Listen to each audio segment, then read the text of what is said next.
Home Affairs. Thank you, sir.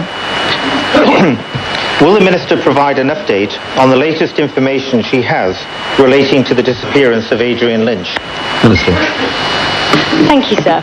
This is a case that has clearly caught the attention of every islander, and I'm grateful to the Deputy for maintaining the profile of this important case, particularly amongst us, as most members of the Assembly are parents themselves. I'm sure that we all want to remind Adrian's family how much we sympathise with them and express how we wish that after 5 terrible months of agony, their pain could be eased by finding this young man and answering the many questions they must have.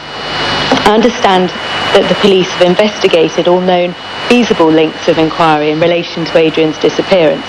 I'm advised that the search for Adrian has generated over 560 investigative actions, and more than 1,000 people have been spoken to, and nearly 250 witness statements have been recorded.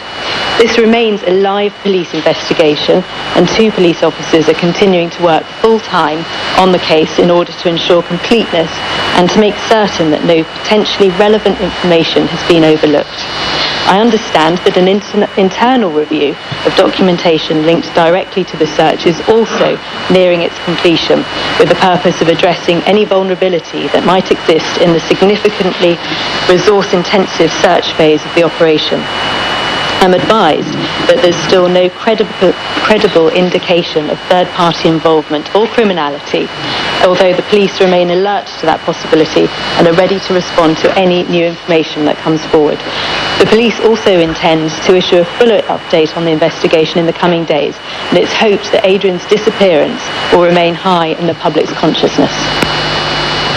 Supplementary. Yes, thank you, sir. I'd like to thank the Home Affairs Minister for her answer. If I could just elaborate on one part of it. I know that it was stated that police investigation was externally reviewed by a partner agency or outside police force, and a number of recommendations were made.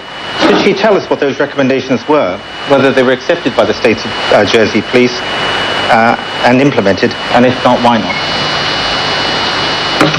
Thank you, sir. Yes, the Deputy is correct that 2 reviews have taken place from the National Crime Agency and the College of Policing. The police, I understand, that have considered all recommendations in the context of local and detailed knowledge of our own officers, and I'm aware that most were implemented or are being implemented in some form. For the minority of recommendations that have not been implemented, the rationale has been recorded by the police as to why this is the case. Time supplementary. Yes, thank you, sir. The answer, obviously, the unknowns. I would hope that the Minister will tell us what those recommendations were and why they weren't adopted by the police. And then we can rest assured that everything's been done. And can the Minister also assure us that there are no financial reasons for not continuing the search?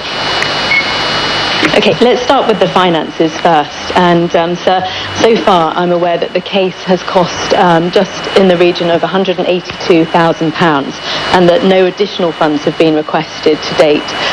Purely because of the nature of the police's work, there is always some case that requires a greater resource than another during the year, and so their budget allows for them to take account of that work and to be able to deal with it as and when it arises, because obviously we never know what is going to come before them.